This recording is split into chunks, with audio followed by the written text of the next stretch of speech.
Hello everyone, my name is Marco from Mind the Chart. Welcome to Satoshi Snack. Every day here we offer a market wrap-up, a crypto market wrap-up you don't want to miss. So if you're not subscribed to the channel, I suggest you to do so. And also we are launching a social media crypto application. You can find a link down below. So let's jump in the first news of the day. US senators vote to temporarily extend the country's debt ceiling less than 2 weeks before it was reached. So disagreement over the roof. The limit of how much the government can borrow are not new to the US politics.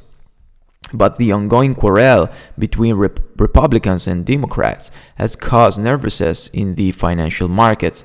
So it was feared that the United States would default on this national debt with catastrophic global implication.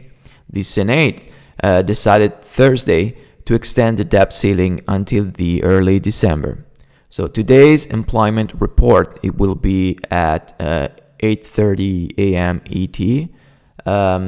So today's employment report will shed light on whether August's disappointing numbers were just a blip or the start of an unwelcome trend. Either way, the recovery could be bumpy until America completely overcomes the COVID crisis. And the Federal Reserve will be watching Friday's data closely, today's data closely. The central bank has given indication that it will soon withdraw its massive pandemic stimulus program. Some central bank politicians still wants to see further progress in the workplace, but Jerome Powell said last month that he didn't need to see a knockout report. So the Bureau of Labor Statistics will release the September job report at 8:30 a.m. ET today, which is 2:30 European Central Time. Bitcoin's price has remained virtually unchanged over the past 24 hours, settling around 44K as Thursday afternoon. The muted price action comes after Bitcoin posted an impressive 8% the day before yesterday. Driven by concentrating buying, trading volumes are expected to remain high. Blockchain data shows that there was a big buy order behind the Bitcoin rally yesterday on an exchange spot instead of OTC. So be aware though, there is some strange activity in the Bitcoin option market. We also continue to see bearish trades with the spot rally according to the QCP Capital. A total of 1,200 Bitcoin and October Bitcoin calls were sold yesterday, followed by the purchase of over 500 of a 45K and October put spread today. In a very short term, we could see corrective action on Bitcoin prices. All call option gives the buyer the right but not the obligation to buy underlying asset at the predetermined price but a specified date. So you know how these work options. So blockchain data shows the continued accumulation of Bitcoin by both long and short-term holders who are starting to make profits above their cost base. Analysts are monitoring the use of leverage, particularly in the Bitcoin futures market, to determine if trades are gaining conviction behind the recent rally. A spot rally does not mean there is no leverage. Exchange can also lend stablecoins to their clients, which are then used to buy spot assets. Historically, the fourth quarter of the year tends to produce positivity returns for Bitcoin, which is why some analysts remain optimistic. October is typically more volatile than September. Annualized average volatility is 66% versus 61%. So Bitcoin tends to finish by around 13% higher when looking at the historical averages. This coupled with the fact that we saw a rebound in sentiment last month after global market mocked Evergrande fear and negative stocks from China, suggests that Bitcoin is likely to become more resilient against traditional market turmoil. And while further upside is likely this quarter, some analysts expect the possible approval of Bitcoin ETF on baked on futures and later this month. This could block the price hike in the near futures, as happened with the previous major events such as Coinbase IPO that topped the market and was a climax for the market. So even though we have already had two bear markets down 83%, I believe there are things like we can drop less this time because the environment changed somehow. But we can have drops about 50%, maybe 30%, but not 80% anymore. Institutional investors are in, and it's became difficult to move the price like it was in 2017. But though we will most likely see a repeat of previous significant crypto events such as the CME Bitcoin futures launch in 2017, where we saw where the price was preceded a decline in Bitcoin price, and we saw the pump and then the decline of the price.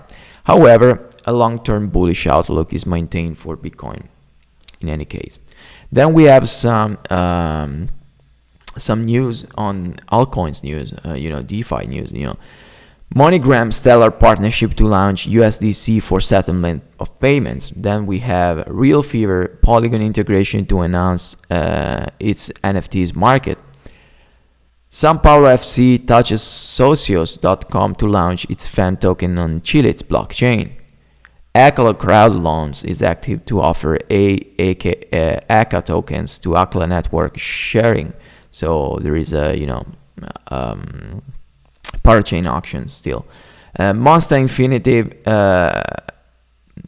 Infinite announced wallet registration for the gaming market, and then Fear is ready to launch the 3D action horror game dubbed Raya. So all this news here. But let's jump to the technical analysis now and watch some technicals. So as we said, the monthly time frame, what I'm expecting is still monthly equilibrium.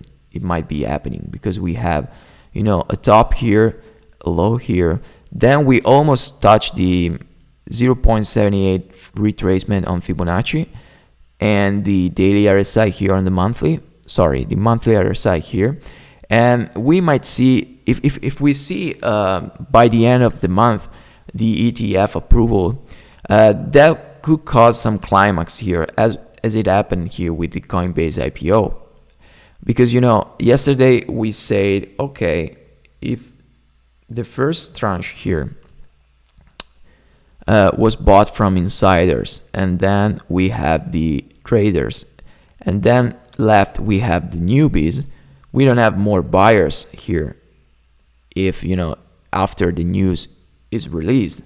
So it might be a sell the rumors event, buy the news, sell the rumors with the ETF. I'm not saying we gotta drop that drastically, but we can see actually a compression till the end of the month, until the end of the year, and then maybe we can break bullish. It will make more sense to me than a V-shaped recovery on the monthly like that. I don't think it would be sustainable for Bitcoin if we do something like that. I'd rather see Bitcoin maybe going sideways for a while and then break bullish. That will allow a lot of bulls to enter here and then take position for long term position. That will be cool. I mean, and if we can break this before the end of the year with the rumors of the ETF or whatever rumors we have or whatnot, we can see, of course, increasing in price because we will be in blue sky breakout by the time we break an all-time high, and we don't have any more resistance ahead.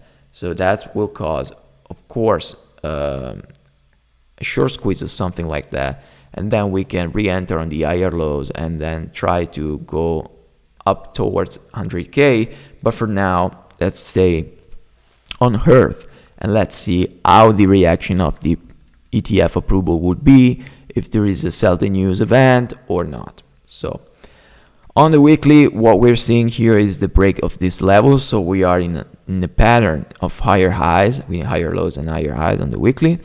And I want to see how much continuation we can have from here, how much volume we can have from here, and if we can actually reach this 60K mark. So that's so important to me. But the weekly is not more relevant now as it was before we broke the actual resistance. So now I'm concentrate on the daily time frame. To me is more important, because on the daily time frame what we have here is an inside bar now. And what I'm watching of this inside bar, we might, stay in the inside bar for another day, but if we break bearish here, the inside bar, it will start the daily consolidation. And the last higher low we have on the daily is actually here. I'm not counting this one as higher low, 46.18, even though it is an higher low, but it's not enough pivot point to consider this one an higher low. So to me, it's just one single move. And what I'm looking for is, this is the last higher low, 40,765.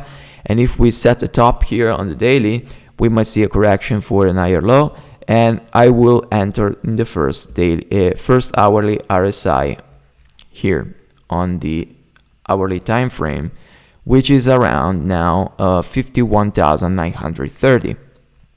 So if we break this level and we go down to retest the first daily RSI oversold, which is actually close to this point, 52,000, I might want to enter here for the first oversold bounce. It will be after this huge move we have. So after this rally, I will try to scout the first daily higher low with the first hourly RSI. That's what I will do.